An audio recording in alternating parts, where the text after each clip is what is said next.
Bila waktu terbaik jual emas?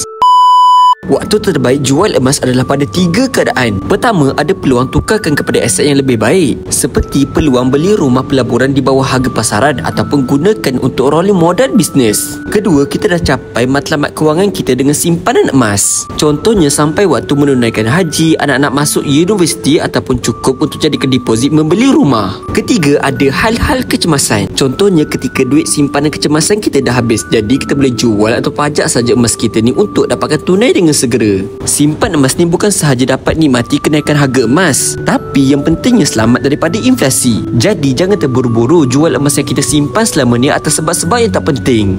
Dan yang paling penting, bila mana kita nak jual emas di public gold. Tak kira lah apa keadaan emas kita sekalipun, public gold beli balik emas kita dengan harga yang tertinggi. Jadi selain daripada 3 keadaan tersebut, saya tak sarankan tuan-puan jual emas tuan-puan. Dan nak mula buat simpanan emas ni dengan cara yang mudah dan murah, boleh klik sahaja link di bio saya untuk saya bantu. So dah bersatu, cek komen, jangan lupa follow.